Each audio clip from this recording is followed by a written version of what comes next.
Let us begin again.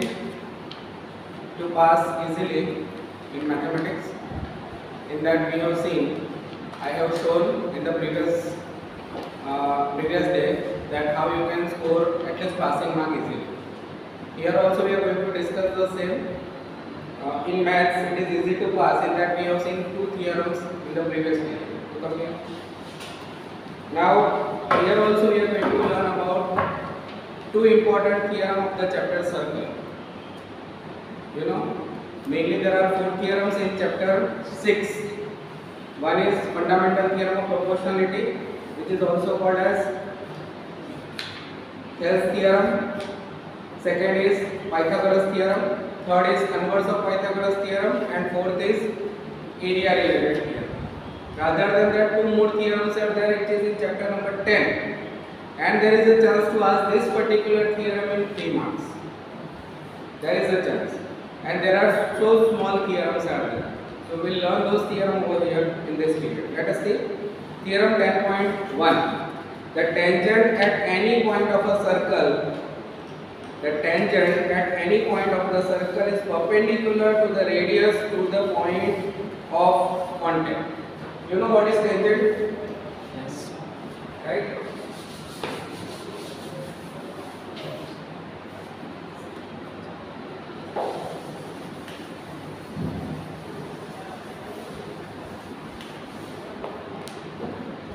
This is a circle, say for example, and one of the tangent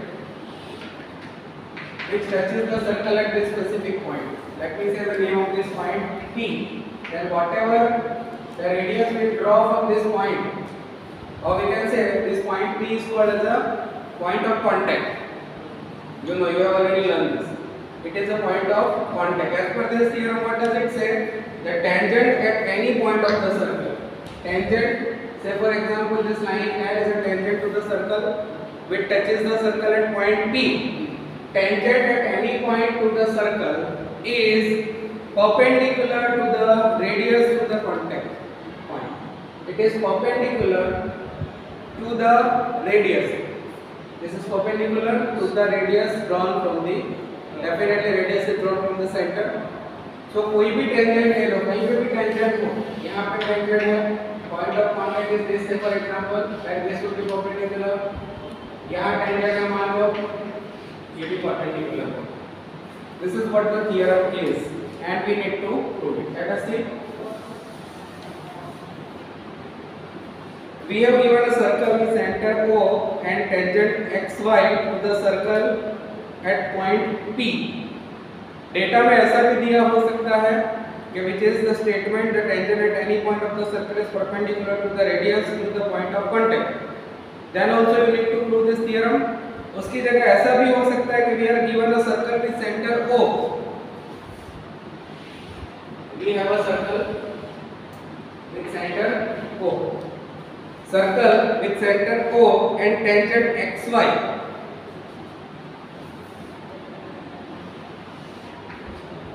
Let me say this is tangent xy. Point x, point y. That is the circle at point P. Point of contact is point P. We are given a circle with center O and tangent xy to the circle at point P. What is to prove? This is given in data. What is data? Circle with center O and tangent xy which touches the circle at point. This is given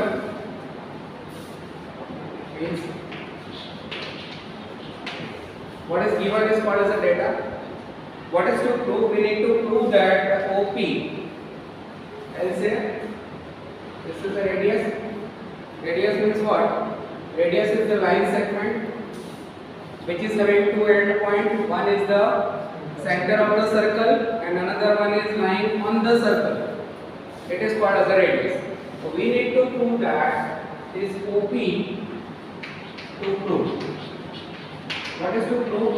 OP is perpendicular to XY.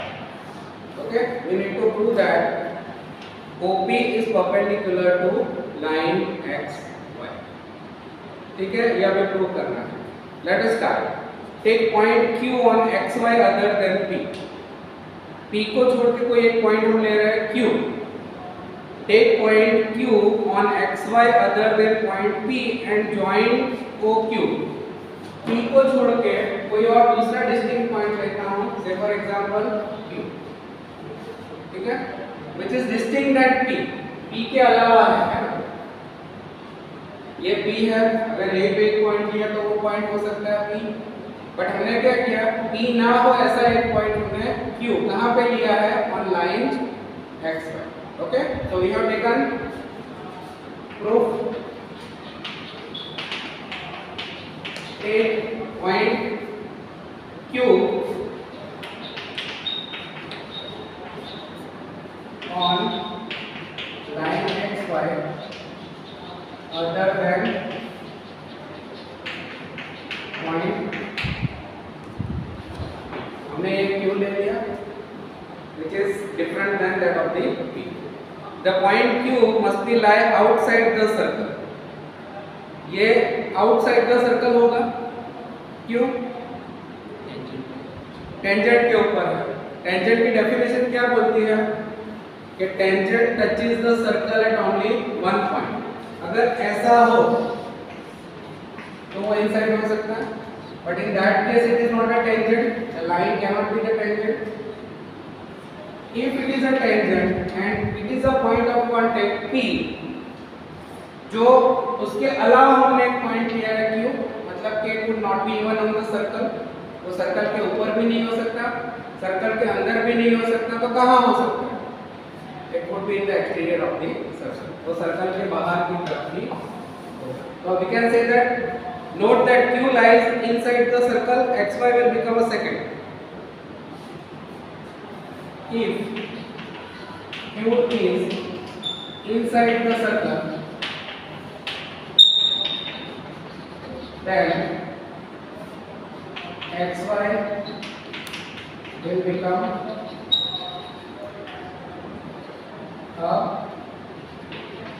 second. What is the meaning of second? A line which touches the circle at two distinct points is called as a second. तो अगर अंदर कब हो सकता है, दो cases, तीन cases possible है. A circle and a line is given in the same plane. So three possibilities are there. एक तो the line cannot touches the circle, right? Second case, it would be touching the circle at only one point. और third case it would be touching the circle eight two distinct point. अगर अंदर है Q point, इसका मतलब ये हुआ कि अंदर कब हो सकता है, जब ये लाइन सर्कल को दो पॉइंट में टच करती हो तो ही, right. So we can say that if Q is inside the circle then XY will become a secant, not a tangent. मतलब ये पॉसिबिलिटी तो है ही नहीं, so this possibility is not there. दूसरा, that OQ is longer than radius OP of the circle. अच्छा, ये second हो सकता है, not as tangent to the circle. इसका मतलब therefore we can say that ये जो पॉइंट है, the point Q must be outside the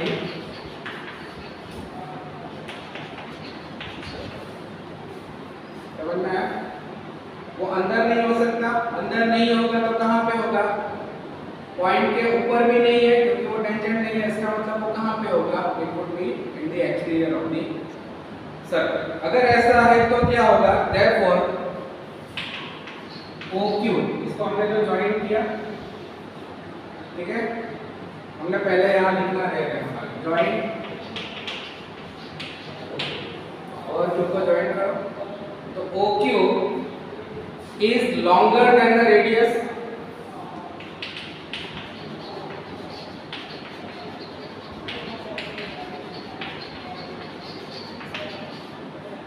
radius कौन सी है OP। इसका मतलब हुआ कि OQ is greater than,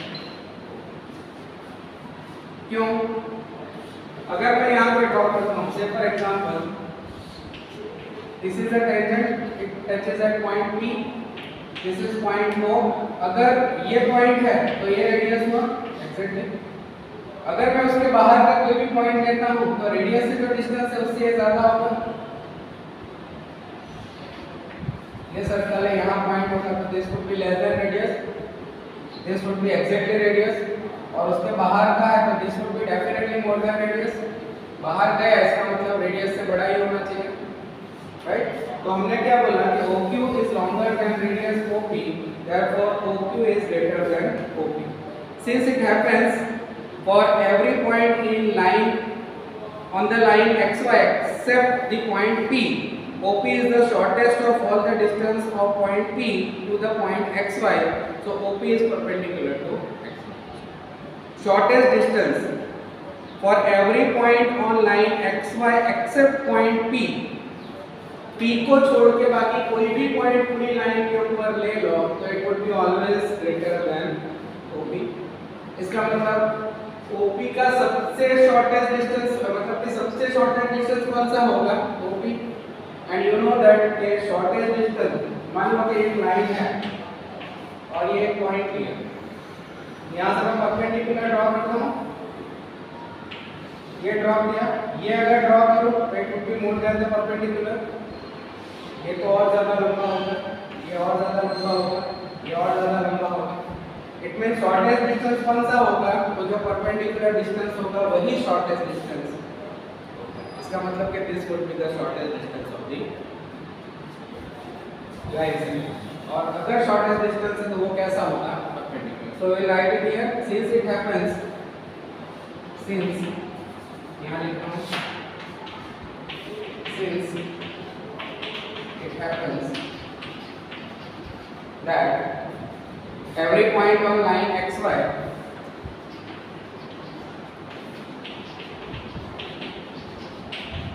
on line XY except which point, except point P,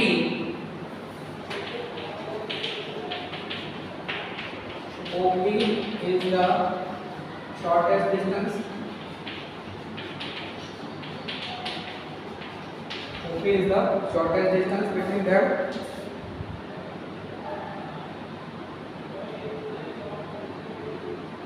So OP is perpendicular to X.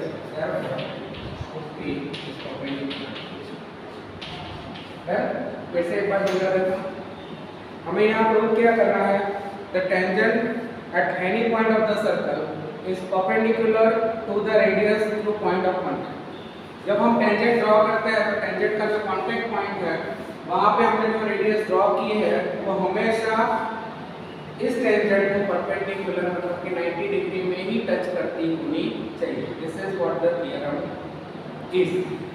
Data what is given, a circle with centre O and a tangent XY which touches the point P circle at point P is given. What is to prove? ये जो distance है OP और a line segment of P is perpendicular to line XY. Line XY क्या है, tangent. Let us begin proof. Take point Q on XY other than point P.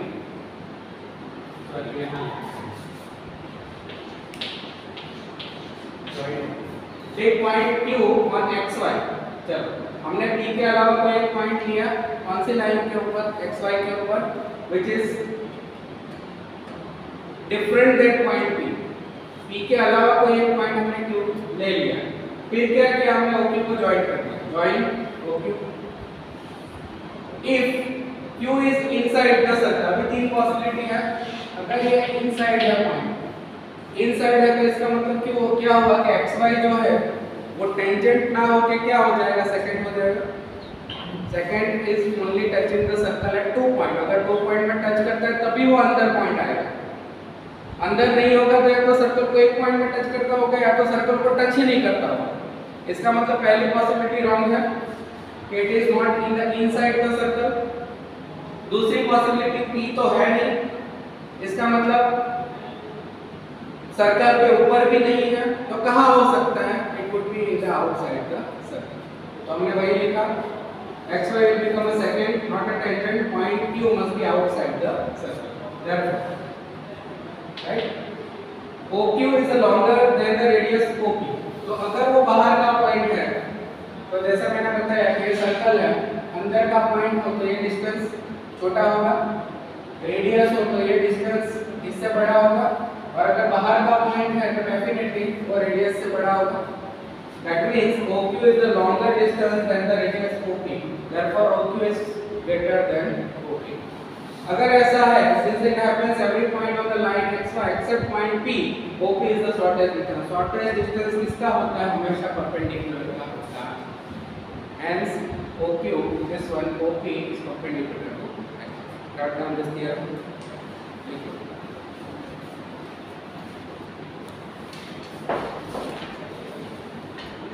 It is not given properly in the textbook, hence write it।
Done? Okay, let us see the next theorem 10.2.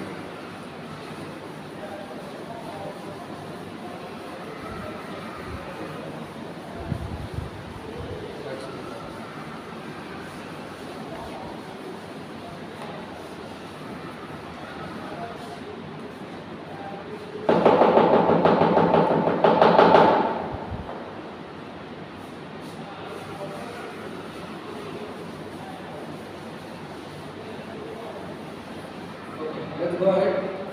This theorem 10.2, the length of a tangent drawn from external point to a circle are equal. What does this theorem wanted to say? First thing we will understand. This is a circle. Let me say the circle with center O. If we say P is the point in the exterior of the circle, if we draw tangent, then how many tangents can be drawn from the point exterior to the circle? 2. This is what you will learn in construction also. The 2 tangents can be drawn from the point outside the circle. How many tangents can be drawn if the point is inside the circle? No, 0. इसमें से अगर draw करा तो second हो जाएगा.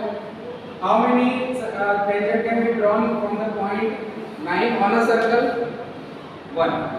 But if external point is there are 2 tangents can be drawn from. तो यहाँ पे 2 tangent draw कर सकते हैं. Let me say one of the tangent जो इसको यहाँ टच कर रहा है, for example x, and it touches here, it is y. तो हमें प्रूव क्या करना है यहाँ पे? ये जो डिस्टेंस है xp और ये है yp, ये दोनों कैसे होने चाहिए? This is what we want to prove. It says that the length of the tangent, this is what we call as the length of the tangent. External point से point contact point तक का जो distance है उसको हम बोलते हैं length of the tangent. Even in construction we are writing this value also. करने के बाद लिखते हैं ना, write down the length of the tangent, तो हम measure करके लिखते हैं. So this is what the length of the tangent. Done? So we need to prove that xp is equal to yp. Okay? Let us begin. As per the statement, the length of the tangent drawn from the external point to the circle are equal. दोनों equal है. ये length और ये length equal है, ऐसा हमें prove करना है. Let us prove. पहले हमें दिया क्या? टेक्स्ट में है वो मैं लिख दूँ. You can take any of the data. Given a circle with center O, point P lying outside the circle and 2 tangent PQ and PR on the circle P, we can draw. चलो एक circle है. Circle with center O. P is the point which is in the exterior. वो उसके बाहर की तरफ है. We will draw 2 tangent. एक है PQ and दूसरा है PR. यहाँ से ड्रॉ करता हूँ 2 tangent.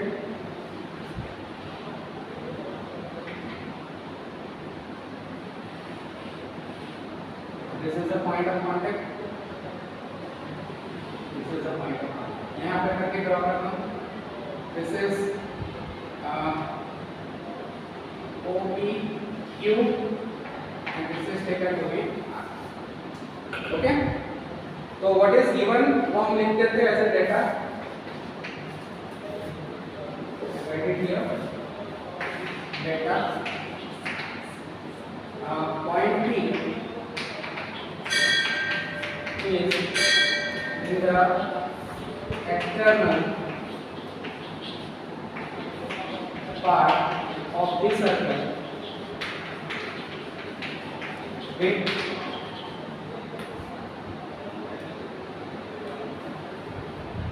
center, circle with center.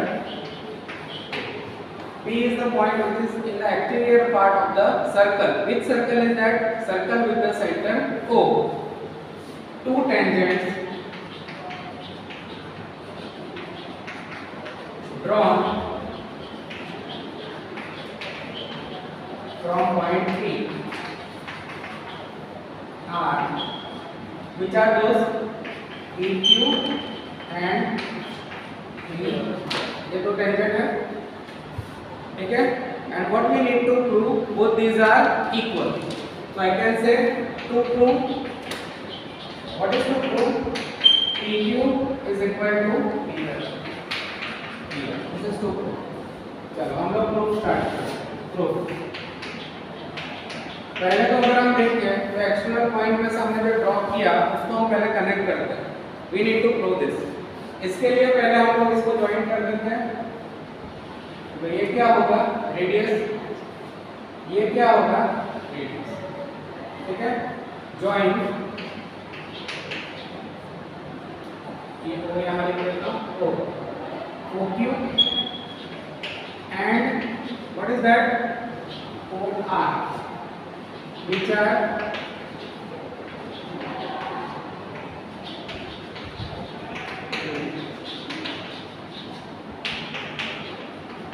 Radius of the circle. ठीक है. दूसरा क्या कनेक्ट कर रहा हूं मैं? इसको कनेक्ट कर रहा हूं. I can say join. अभी यहाँ अगर हम देखें तो आप देख सकते हो यहाँ दो triangle form. One triangle is OQP and another triangle is ORP. यहाँ पे 90 डिग्री होगा और यहाँ पे 90 डिग्री होगा. क्यों? अभी हमने देखा 10.1 क्या कहता है? Radius drawn to the tangent are always perpendicular. So we can say that OQ is perpendicular to PQ. OQ is perpendicular to PQ and OR is also perpendicular to PR. Why? Theorem 10.1. Theorem 10.1 क्या कहता है? Tangent drawn from the external point, or we can say the radius drawn from the center of the circle is always perpendicular to the tangent. Tangent को हमेशा perpendicular होती है. ये भी radius है और ये भी रेडियस है. हमने लिखा कि join OQ and QR which are the radius of the circle and radius are always perpendicular. इसके लिए हमने लिखा as per theorem 10.1. अभी हम इसकी similarity को चेक करते हैं.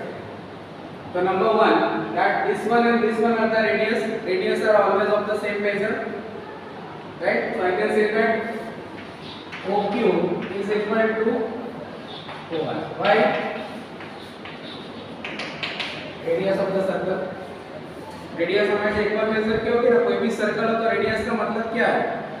इक्वल होगा तो ही सर्कल ड्रॉ होता है. We know that. Taking O as the center and 5 cm is the radius. हम घुमाते हैं मतलब कहीं पे भी पॉइंट किया तो 5 सेंटीमीटर ही होगा हमेशा डेफिनेटली. तो दिस वन. दूसरी चीज है कि यहाँ पर अगर देखो तो ये राइट एंगल है. I can say that angle which one? OQP. OQP is equal to angle ORP. Why is it so? Because right angle क्यों है? तो हमने यहाँ लिख दिया कि परपेंडिकुलर है. परपेंडिकुलर है मतलब राइट एंगल है. तो ये और ये दोनों का बेजल सेम है. ये वाला और ये वाला राइट एंगल है और ये वाले ट्रायंगल में और ये वाले ट्रायंगल में this is a common side. OP is a common. तो हम लिखते हैं OP is equal to OP by common side. अगर यहाँ पे देखो तो ऐसे देखो तो साइड एंगल साइड होगा but this is a right angle triangle. As पर the right angle triangle we can say that अगर राइट एंगल है तो कौन सा लगता है? Right angle. This is hypotenuse and this is one of the side. It means as per RHS we can say that both this triangle OQP is similar to congruent नहीं क्या है वो? नहीं congruent ही होगा. हम congruency की बात कर रहे हैं. RHS is implemented for the congruency. Two triangles are said to be congruent triangle if certain criteria or condition to be followed, which we all learn in standard 9. As per that, which is this? This is OQ is a radius, मतलब a side. This is angle, and this is which angle? Right angle, मतलब R. and this is hypotenuse. मतलब कौन सा लगा RHS? As per RHS we can say that OQP is congruent to triangle ORP. अगर congruent है तो देख सकते हो आप लोग ये और ये इक्वल मेजर का है, ये और ये इक्वल मेजर का है, ये एंगल और ये एंगल इक्वल मेजर का है, तो ये जो साइड बची ये वाली और ये वाली congruent part of the congruent triangle CPCT. Therefore we can say that this one PQ is equal to, why is it so, CPC, congruent part of the congruent. समझ में आया? वापस एक बार, circle is given with center O, point P is in the exterior of the circle. We have drawn two tangents from point P, one is PQ and another one is PR. Okay? And now we wanted to prove that in this measure PQ is equal to PR. PQ is equal to PR. ये हम prove करते हैं. First of all हमने join कर दिया इसको और इसको, तो this is and these are radius. Radiuses are always perpendicular to the circle. Here हम 10.1 कहता है, मतलब यहाँ ये 90 डिग्री एंगल बना, ये भी 90 डिग्री एंगल बना. इसको ज्वाइन किया तो दो ट्रायंगल फॉर्म हुए, एक ये वाला और एक ये वाला. अभी ये दोनों ट्रायंगल की कॉन्ग्रुएंसी को चेक करते हैं. ऊपर वाले ट्रायंगल में ये रेडियस है, नीचे वाले में ये रेडियस है. Radius of the circle are always equal. दूसरी चीज देखो तो यहाँ पे ये 90 डिग्री एंगल बना रहा है, यहाँ पे ये 90 डिग्री एंगल बना रहा है, मतलब right angles both are equal. और इसमें यू नो दिस इज 90, तो 90 का अपोजिट वाला हाइपोटेन्यूस होता है, ये भी 90 है मतलब उसके अपोजिट वाला, तो this will become hypotenuse to both, मतलब राइट एंगल हाइपोटेन्यूस साइड मतलब एज पर RHS यहाँ लिखना है, बिकॉज RHS ये radius equal, angle right angle equal, common मतलब कैच पर आ रहा है जब बोथ दिस आर कॉन्ग्रुएंट. और अगर ऐसा है तो congruent part of the congruent triangle remaining side are also equal. Right.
Jai Pratap.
चलो थोड़ा कंस्ट्रक्शन को एक बार रिवाइज कर लेते हैं. You know construction is also very important question which is asking 4 marks. Theorem और construction properly करके जाओ तो 8 मार्क हमारा फिक्स है. Even if these two theorems will ask, then it would be increased by even more 3 marks का ये भी पूछ सकते हैं. ये जो मैंने आज दो कराया है तो इतना करोगे तो एटलीस्ट बाय 4 + 4 8 प्लस अगर ये आ गया तो 11 marks are in your pocket. Rather than that, as per the weightage of those last two chapters I already told, in basic mathematics it is 24 marks. 24 plus 11 इतने में ही आप लोग नियर अबाउट 50 marks पहुंच जाए, 50% है. Because 40 is the half of the 80, उसके near about पहुंच गए, right? So prepare this properly. Construction theorem में मार्क जाने नहीं चाहिए. Rather than that, those two chapter के मार्क भी जाने नहीं चाहिए. One in standard mathematics भी at least that chapter is of weightage around 10 marks. तो 10 plus 11 मतलब इसके अंदर भी it is possibility to get at least 21 marks. और एक दो चैप्टर का तो आराम से स्टैंडर्ड मैथ्स में भी पास हो सकते हैं. तो let us see the construction. Construction में क्या है, just I go through it. जैसे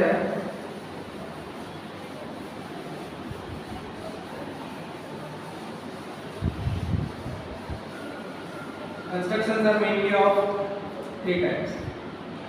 One is division of line segment. Second thing is draw the similar triangle to the given triangle. And third one is draw the tangent to the given circle. Similar triangle standard maths में आ सकता है, basic maths में there are more possibility to ask this two. One is division of line segment and one is draw the tangent to the circle. All the videos of the construction I already prepared. नहीं आते हो तो भी अभी practice करके भी हो सकता है, but just you will revise. जैसे one construction is given where draw the line segment of length 7.6 cm divide into ratio of 5:8. Measure the two parts. अभी इसमें करना क्या है, पहले जो भी मेजर का हमने दिया है वो लाइन सेगमेंट ड्रॉ करना है at this angle. Say for example, this AB I have drawn 7.6 cm as it is mentioned. ये मैंने ड्रॉ कर दिया, ठीक है.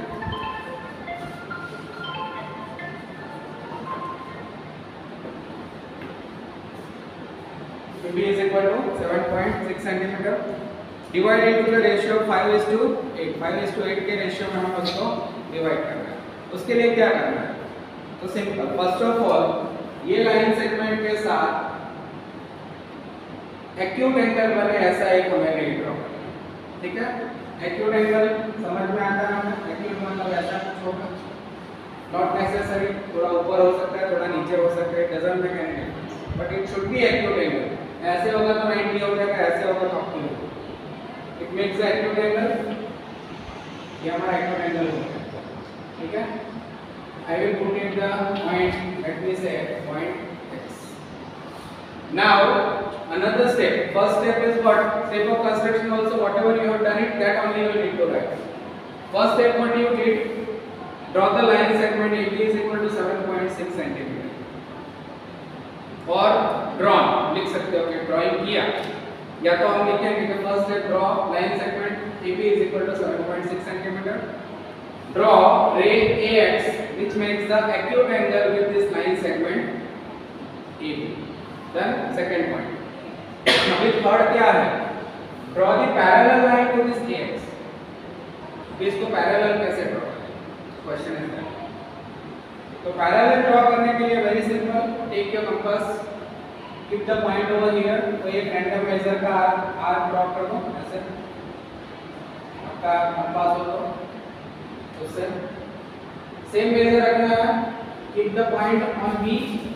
ये मैं यहाँ कंपास नहीं ले रहा हूँ, just for making it understand, ठीक है. क्या किया, यहाँ रख के आर्क ड्रॉ किया. सेम मेजर लेकर पॉइंट बी के ऊपर रख के मैंने आर्क ड्रॉ किया. अभी पैरेलल ड्रॉ करना है तो मुझे यहाँ से यहाँ तक का डिस्टेंस है. तो मैं क्या करता हूँ, ये पॉइंट के ऊपर रखता हूँ ये आर्क लाइन सेगमेंट AB को जहां टच कर रहा है वो पॉइंट, और AX को जहां टच कर रहा है वहां तक का पॉइंट ले रहा हूं. देखो ये वाला इसके लिए यहाँ मैंने आर्क ड्रॉ किया और ये मेजर लेके I put the point over here and then I draw the arc. मान लो ये आर्क यहाँ पे टच कर रहा है, it will not exact because this is not a compass, but just giving you brief. ये दोनों जहाँ इंटरसेक्ट करते हैं, ये वाला और ये, वहां से मैंने क्या ड्रॉ किया, रे, दिस रे ए वाई, तो this and this will be perpendicular, sorry parallel. Done. Parallel के लिए क्या किया, यहाँ से ये मेजर लिया, कोई भी एक रैंडम आर्क ड्रॉ किया, सेम मेजर लेके बी के पास से नीचे की तरफ आर्क ड्रॉ किया, यहाँ से ये मेजर लेके ड्रॉ किया और यहाँ से यही मेजर लेके नीचे आर्क ड्रॉ किया। ये आर्क और ये आर्क जहाँ पे इंटरसेक्ट करते हैं वहाँ से मैंने एक रे ड्रॉ किया है, that would be parallel to given line. अभी कितने में डिवाइड करना है, has to divide into the ratio 5:8, ठीक है, 5:8 में डिवाइड करना है। In that what to do, compass में कोई एक मेजर ले लो, बहुत ज्यादा बड़ा भी नहीं है, बहुत ज्यादा छोटा भी नहीं। एकदम छोटा होगा तो क्या होगा, वो घूमेगा ही नहीं, और एकदम बड़ा होगा तो पेज के बाहर निकल जाएगा, रैंडम। जैसे मैंने ये मेजर ले लिया, से फॉर एग्जांपल ये तो बॉर्ड है, बड़ा छोटा लेना, राइट। ये मैंने एक आर्क ड्रॉ किया, ठीक है, सेम यहाँ आर्क ड्रॉ किया, वहीं पे ये मेजर कंटिन्यू करूंगा। ये मैंने जो लिया है वही मेजर रखूंगा, यहाँ रख के second arc, third arc, fourth and fifth. 5 क्यों किया, क्योंकि it has to divide into 5:8, मतलब ऊपर मैंने कितने आर्क ड्रॉ कर दिए, 5। By keeping the same measure, measure में चेंज नहीं करना है। इसको मैं बोलता हूँ फर्स्ट आर्क को A1, this is my second arc A2, A3, A4 and A5। Done. Same measure ले लो, ये वाला, और वही आर्क कहाँ ड्रॉ करने हैं हमें, नीचे की तरफ। सेम मेजर लेते हैं, ये मैंने मेजर ले लिया, यहाँ से यहाँ तक का, this one, then I draw the arc 1 2 3 4, कितने ड्रॉ करूंगा, 8 5 6 7 and 8। Why is it so, ऊपर 5 था तो मैंने 5 आर्क ड्रॉ किया, नीचे 8 है तो 8 ड्रॉ किया। This is B1 B2 B3 B4 B5 B6 B7 and B8. Then now what to do, 5 and 7, तो हमें यहाँ पे फिर लिखना क्या है, what would be the step of construction, take any arbitrary radius and draw arc A1 which is equal to, फिर लिखना है A1 is equal to A1 A2 is equal to A2 A3 is equal to so on equal to A4 A5. Same way, taking the same radius, draw the arc which would be BB1 B1 B2 equal to B7 B8. Done. Now what? Now we need to connect this A5, ये 5 है वो, और यहाँ पे 8 है, ये दोनों को कनेक्ट करना है। स्केल लेके प्रॉपर कनेक्ट करना। यहाँ पे जहाँ इंटरसेक्ट कर रहा है वो पॉइंट को मैं नाम दे देता हूँ P, तो इसको 2 पार्ट में डिवाइड करेगा, this would B 5 and this would B 8, it will divide into 5:2। Clear. अभी मान लो इसकी जगह पे कुछ और दिया है, जैसे कि सपोज दे हैव गिवन 3:4 में डिवाइड करना है, तो व्हाट विल यू डू,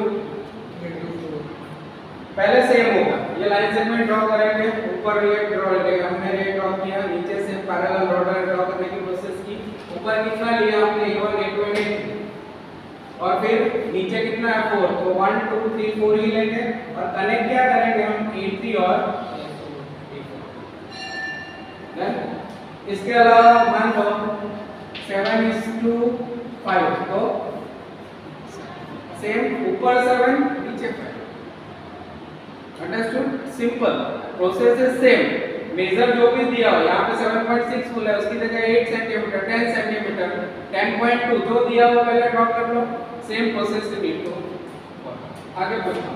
ऐसा दिया हो तो 2:3:4 में डिवाइड करो, ऊपर 2 नीचे 3 तो 4 का पड़ेगा,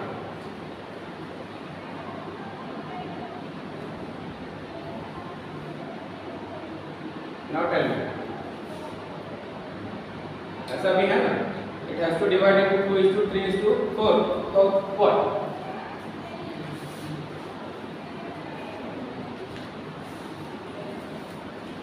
Okay, in this case also we'll go with the same process, but in this case when it has to divide into 2:3:4, ये सबका टोटल कितना होता है?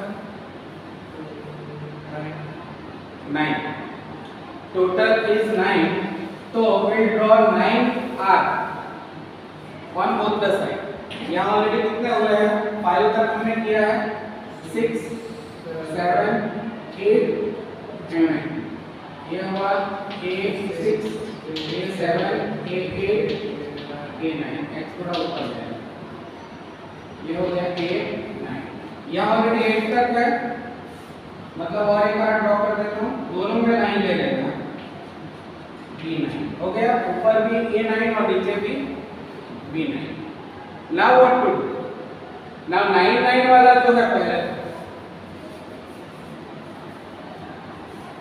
यहाँ पे 9 है, इसको पहले एक के साथ कनेक्ट करो, सबसे बाहर का जो पॉइंट उसके साथ कनेक्ट करो, मतलब A has been connected with B9.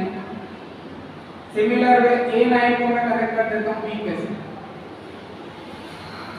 Okay, both are connected, ठीक है. Now what to do? अभी हमारा कितना है? 2. तो will calculate 2 from this 1 and 2. And the same 2 नीचे से लेना, ऊपर से नहीं. यहाँ से मैं ऊपर के 2 ही है, तो यहाँ से मैं क्या करूँगा? 1 and 2, मतलब क्या है? B7. तो connect A2 and B7. Step में भी वही लिखना है, बाकी के स्टेप तो सेम ही, A1, A2, A2 करते करते कहाँ तक जाना है? A8, A9. यहाँ पे जाओगे 8, 9, right. Then I have connected A, B9, B, A9. फिर मैंने 2 यहाँ से कैलकुलेट किए, 2 यहाँ से और ये ड्रॉ किया. 2 के बाद कितना है? 3. तो ऊपर और 3 कैलकुलेट करता हूँ, 1, 2 and 3. क्या आया? A5. ऊपर जाता हूँ, 1, 2 and 3. A5, B4. ये कनेक्ट हो गया. प्रॉपर कनेक्ट करना स्केल से, मैं तो रैंडम दिखा. अभी बचा कितना? 4. देख लेते हैं कैसे. 1, 2, 3 and 4. 1, 2, 3 and 4. Done. It has been divided into, यहाँ नाम दे दो 3, यहाँ नाम दे दो Q. 2:2, 3:2. इजी. अभी ऐसा आया तो हो जाएगा. सपोज ऐसा दिया हो 3:4:5. What will you do? बताओ. ओके, ये सबका टोटल करेंगे तीनों का. तो तीनों का टोटल कितना होगा? 12. ऊपर 12 आर्क, नीचे 12 आर्क. A12 को कनेक्ट करेंगे B के साथ, B12 को कनेक्ट करेंगे A के साथ, और फिर 3 कैलकुलेट करके रो लाइन, 4 कैलकुलेट करके, और फिर 5 ऑटोमेटिक आ जाएगा. अभी हमें ऐसा हो जाए कि गलती से सपोज यहाँ 2 और यहाँ 2 ले लिया, तो हो सकता है ना, सब ने बोला था तो भूल गए और एग्जाम में ऐसा ले लिया, तो डिड नॉट टू वरी. ऐसा हुआ तो ये यहाँ और यहाँ क्रॉस होगा. क्रॉस हुआ तो मान लो कि गलत है, लाइन पैरेलल आनी चाहिए. क्रॉस हुआ, झंडा बनना चाहिए, है ना, तिरंगा. 1, 2 and 3 सेम मेजर नहीं, तिरंगा नहीं, हमारा राष्ट्रीय ध्वज नहीं, बट 3 रंग का मतलब कि जैसे होता है 3 पार्ट, ऐसे 3 पार्ट है. एग्जैक्ट पार्ट ना होती है और क्रॉस होता हो तो समझ लो क्या रॉन्ग. और फिर क्या करो? करेक्ट करो, पैरेलल, ऐसे. Easy. So this way you can do this.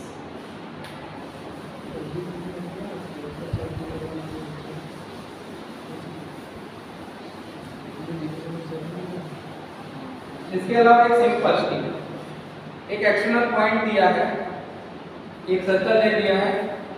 A point is given in the exterior of the circle and then we need to draw the tangent. तो कैसे टेंजेंट ड्रॉ करेंगे? Let's C.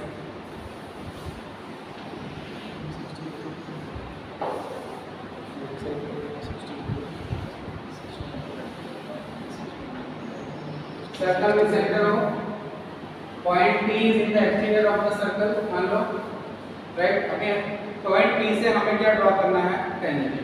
Fix दे दिया होगा कि circle को with radius ऐसे दिया हुआ है, सर्कल ये सिंबल होता है O एंड 5, तो क्या करना है, circle with centre O and radius 5 we have to draw. Then it is given that के सेंटर से एक पॉइंट एक्सटर्नल में उसका डिस्टेंस है मान लो 8 सेंटीमीटर 9 सेंटीमीटर कुछ भी, OP is equal to 9 centimetre, तो क्या होगा 9 सेंटीमीटर मैंने ले लिया, मतलब कि P पॉइंट O से 9 सेंटीमीटर पे वैसा P रख दो, यहाँ भी रख सकते हो, यहाँ भी रख सकते हो, पेज जैसा हो वैसा,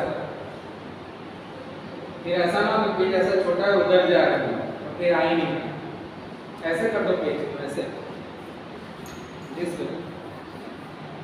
बराबर, तो भी ड्रॉ कर सकते हो। चलो अभी करना क्या है, O और P को कनेक्ट कर दिया। Now we need to take more than half of the OP का मोर देन हाफ रेडियस हमें लेना है, मोर देन हाफ। अभी मोर देन हाफ मतलब ये मान लो कि 9 सेंटीमीटर है, तो इसका मोर देन हाफ कितना होगा अप्रोक्सीमेटली, ऐसा ऐसा यहाँ पे आएगा। सपोज नीचे सिमिलर क्या किया हमने, ऊपर और नीचे आर्क ड्रॉ किया, ओके ऊपर रख के सेम P के ऊपर रखो और ऊपर नीचे आर्क ड्रॉ करो, ये दोनों जहाँ इंटरसेक्ट हो गए वहां से पास होती हुई एक लाइन ड्रॉ करो। अभी टेंशन मत लेना कि सर की लाइन बाहर थी या अंदर थी, सर्कल के अंदर टच हो रही है कि बाहर टच हो रही है, डिपेंड्स अपॉन ये 9 सेंटीमीटर और ये 5 सेंटीमीटर का मतलब लाइन कहाँ आएगी, अंदर ही आएगी। ये मेरी बाहर मैंने तो रैंडम ली है इसके लिए बाहर दिख रही है, कोई लाइन नहीं यहाँ से ये ज्यादा है, गॉट इट। आप लोगों का ये 5 सेंटीमीटर है मतलब 9 का हाफ कितना होगा 4.5, तो ये लाइन एग्जैक्टली आप लोगों की यहाँ से पास होगी 9.5 4.5। अभी यहाँ पे सेंटर पॉइंट आ जाएगा M, मेरा सेंटर पॉइंट नहीं है, आपका आ जाएगा, हम लोग ये 10 सेंटीमीटर है तो आ जाएगा। फिर M as a centre and OM as a radius करके हमें सर्कल ड्रॉ करना है। क्या किया, पहले सर्कल ड्रॉ किया था, फिर जितने सेंटीमीटर पे हमें लाइन सेगमेंट दिया वो लिया, OP का मोर देन हाफ डिस्टेंस लेके हमने ऊपर आर्क ड्रॉ किया, नीचे किया, P के ऊपर रख के ऊपर और नीचे आर्क ड्रॉ किया। अभी आपको लगेगा कि सर अगर हाफ मोर देन हाफ है कि नहीं, कैसे पता चलेगा,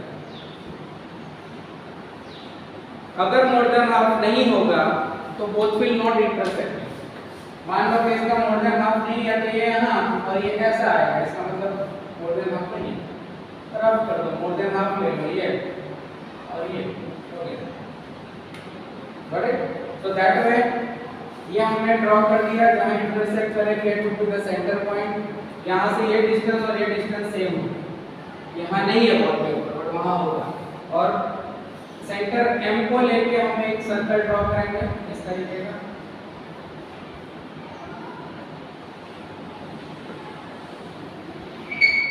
It would be intersecting to our previous circle, हमारा जो ओरिजिनल सर्कल है उसको दो पॉइंट पर टच करा, एक यहाँ और एक यहाँ। एक पॉइंट का नाम दे दो A और एक पॉइंट का नाम दे दो B और इसको कनेक्ट करो, PA and PB are our required. और फिर बोला है कि टेंजेंट का मेजर ले लो, ये दोनों का मेजर लिख लो, PA is equal to PB is equal to what, equal to क्यों, वापस और ज्यादा स्मार्ट हो मत होना कि PA is equal to 3.5 centimetre and PB is equal to 3.6 centimetre. हमने अभी थ्योरम देखा, theorem 10.2, what does it say, the measure of the tangents are always equal, मतलब कि वो हमेशा इक्वल ही आएगा, थोड़ा बहुत इधर उधर हो तो भी इक्वल करके ही मेजर तो हमें लिखना है एग्जाम। ज्यादा फर्क होगा तो एग्जामिनर को ऑटोमेटिक पता चल जाएगा तो मार्क कट जाएगा, ना कटे इसके लिए एक ही बार पेंसिल घूमनी चाहिए, जब भी आर्क ड्रॉ करते हैं एक ही बार ड्रॉ करनी है। हम क्या करते हैं, आर्क ड्रॉ करने को बोला हो तो ऐसे, दूसरा आर्क,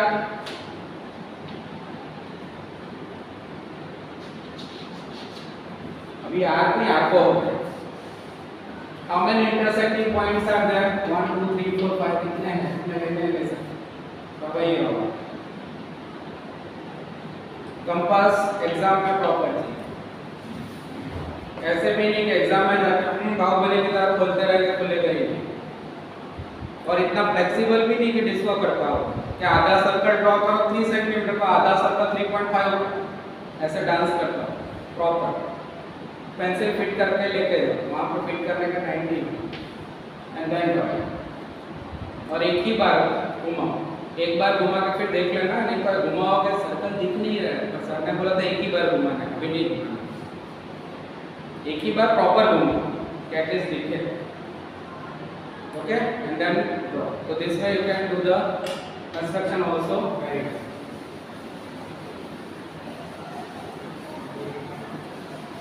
इसके अलावा कन्वर्स ऑफ पाइथागोरस थ्योरम देख लेते हैं। Converse of Pythagoras theorem is a statement which is exactly opposite to that of the Pythagoras theorem. कैसे? पाइथागोरस थ्योरम क्या बोलता है?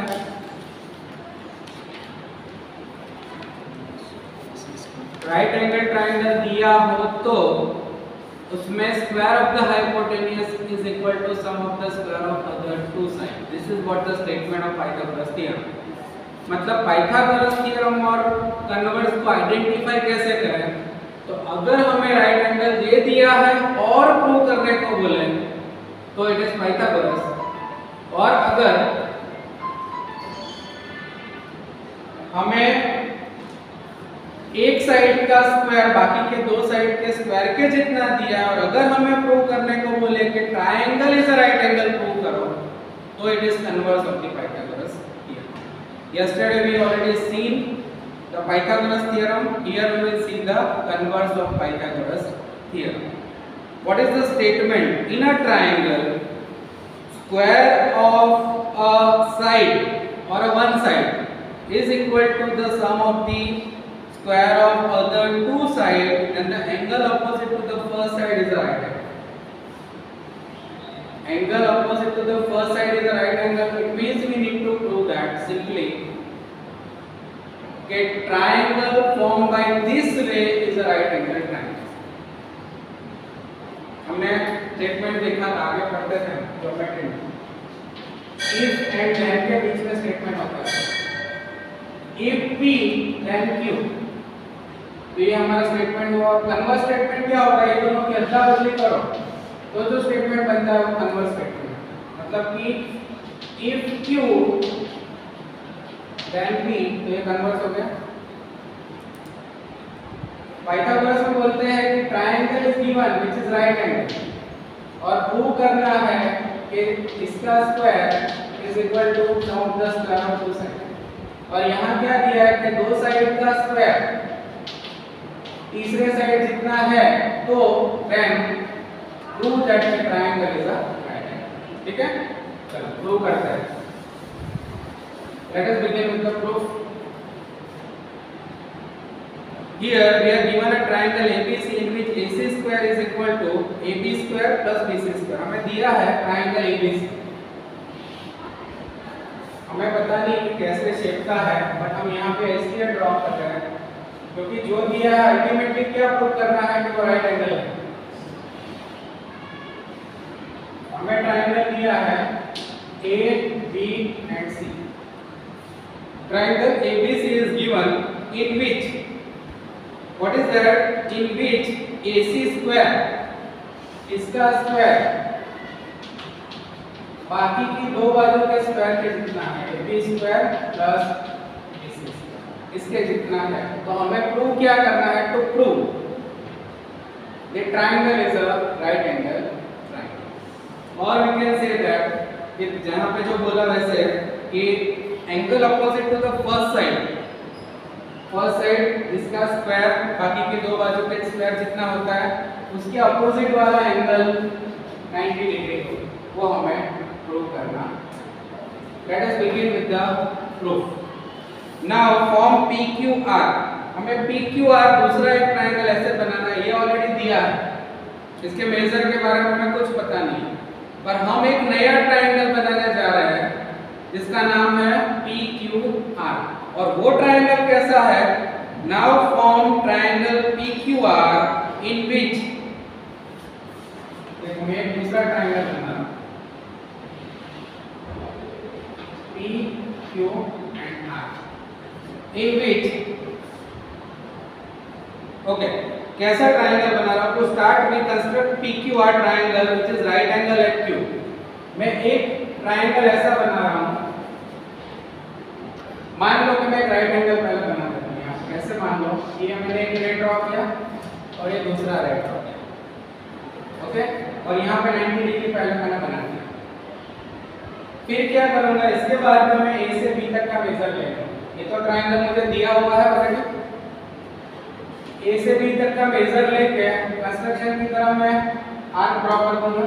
यहाँ से यहाँ तक का जो मेजर है, यहाँ तक का, वहाँ पे मैंने एक आर्क ड्रॉ किया और यहाँ पे जो आर्क है उसका नाम दिया मैंने P। सेम यहाँ से यहाँ तक का मेजर लेके मैं और एक आर्क ड्रॉ करता हूँ। यहाँ जहाँ ड्रॉ हुआ उसको मैंने नाम दिया R। और मैंने एक ट्रायंगल PQR कैसा बनाया कि जिसके अंदर AB का मेजर जो है वो किसका मेजर होगा, PQ के मेजर जितना होगा, और BC का जो मेजर है वो किसके मेजर जितना होगा, QR के। यहाँ हमें पता नहीं कि एंगल राइट एंगल है कि नहीं, बट यहाँ तो मैंने ऑलरेडी राइट एंगल ही बनाया और फिर ये मेजर यहाँ रख दिया और ये मेजर यहाँ पे मैंने रख दिया। So what we did, we start with the construction of triangle PQR, right angle at Q. Q right angle ऐसा मैंने PQR इस तरीके से बनाया कि जिसके अंदर PQ का मेजर AB के जितना है और QR का मेजर BC के जितना है। ऐसा मैंने एक नया वाला ट्रायंगल PQR फॉर्म कर दिया। Now अगर PQR के अंदर मैं पाइथागोरस थ्योरम लगाता हूँ in triangle PQR as per Pythagoras theorem, तो इसमें क्या होगा, square of the hypotenuse PR square is equal to this square plus this square, PQ square plus QR square, इसका कितना होगा, इसका स्क्वायर बाकी की दोनों साइड के स्क्वायर का कितना होगा, जो मैंने कर दिया as per the Pythagoras theorem. But by construction what do we get, construction में हमने क्या किया कि PQ का मेजर किसके जितना, AB के जितना, और QR का मेजर कितना है, BC के जितना। तो मैं ये PQ की जगह पे AB लिखूं तो कोई प्रॉब्लम नहीं है, क्यों, क्योंकि मेजर मैंने पहले इक्वल लिया, और QR की जगह पे अगर मैं BC लिखूं तो कोई प्रॉब्लम नो, क्योंकि हमने कंस्ट्रक्शन पे लिया है। इसका मतलब ये हुआ कि PR square is equal to PQ की जगह मैंने लिखा AB स्क्वायर और QR की जगह लिखा BC स्क्वायर।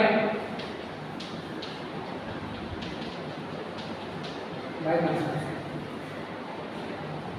ठीक है।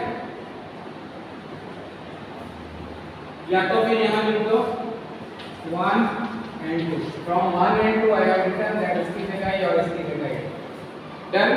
बट यहाँ पे मैंने जो किया वो हमारे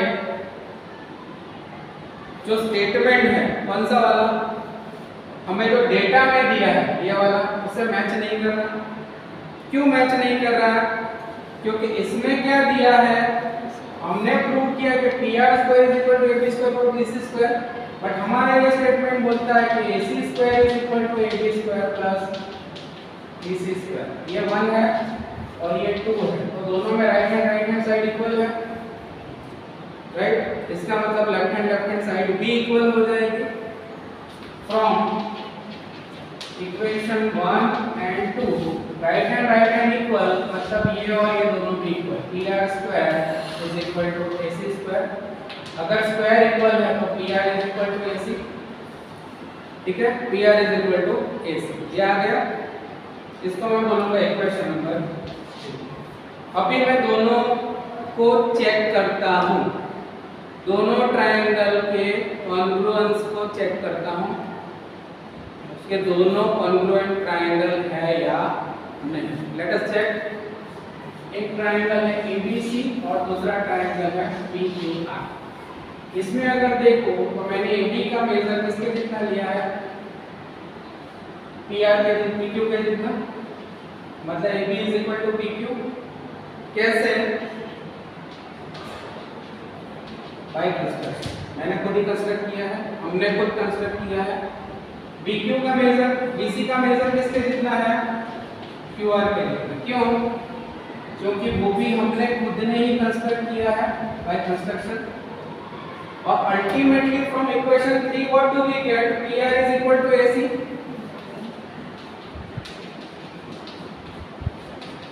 बाय इक्वेशन 3 इसका मेजर इसके जितना, इसका मेजर इसके जितना ऑलरेडी था, और प्रूव क्या कर दिया? इसका मेजर इसके जितना है, मतलब as per SSS criteria we can say that the two triangles, कौन सा वाला? Triangle ABC is congruent to triangle BQ। दोनों ट्रायंगल कॉन्ग्रुएंट हो गए। अगर कॉन्ग्रुएंट है तो CPCT, बाकी के एंगल्स और बाकी के सारी चीजें इक्वल होगी। तो इसके साथ पहले कॉन्ग्रुएंस लेंगे। तो कॉन्ग्रुएंस कौन सा है? AB, मतलब मैं पहले लिख दूंगा AB। इसमें कौन सा है? PQ, तो पहले तो लिखूंगा PQ। फिर है BC, तो यहाँ B के साथ C और यहाँ Q के साथ है R। और तीसरा बना AC एंड PR। और this congruent both the triangles are congruent triangle. इसके अकॉर्डिंगली एंगल A और एंगल P इक्वल होना चाहिए, एंगल B और एंगल Q इक्वल होना चाहिए, angle C and angle R equal होना चाहिए। तो यहाँ अगर हमें देखें तो angle B is equal to angle Q, और एंगल Q कितने मेजर का है?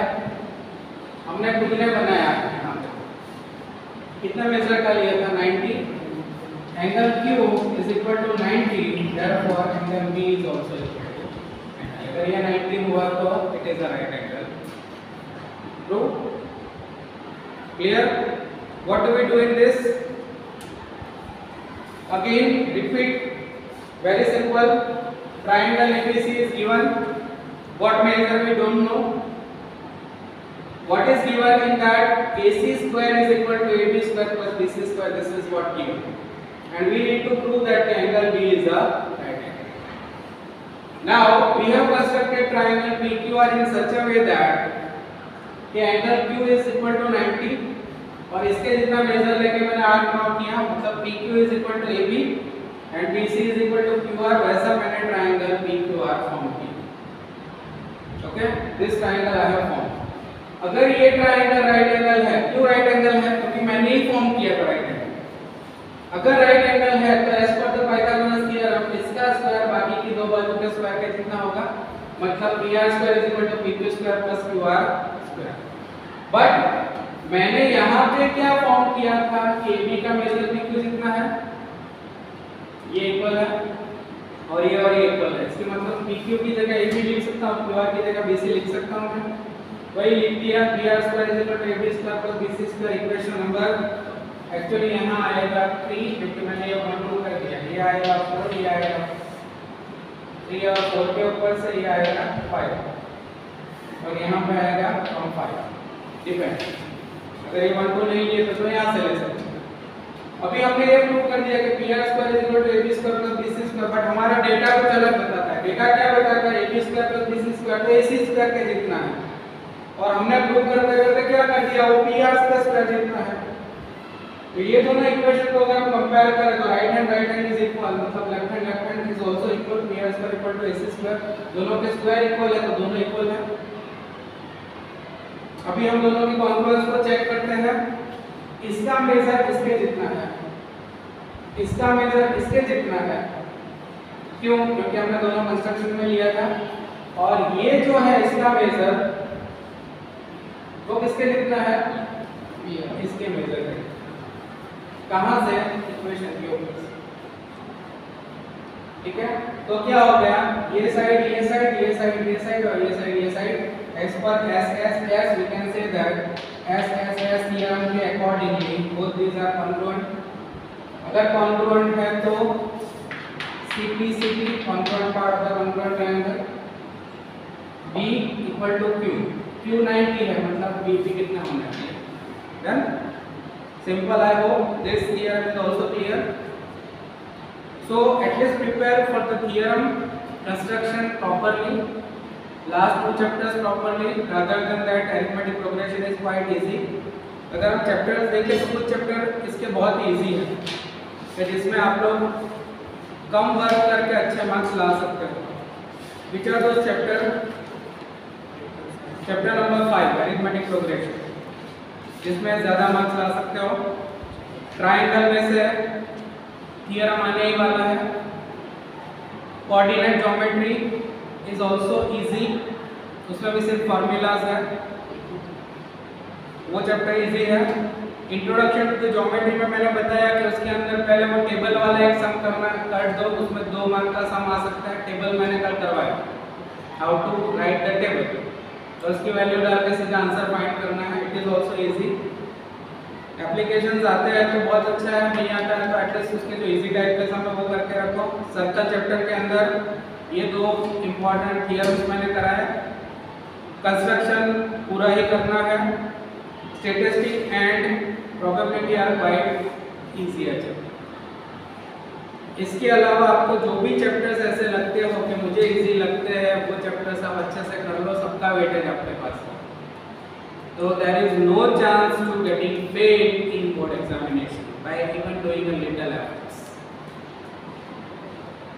थोड़ा सा करोगे तो भी फेल होने के चांसेस नहीं है। I hope you will do it and you can get the good marks in that.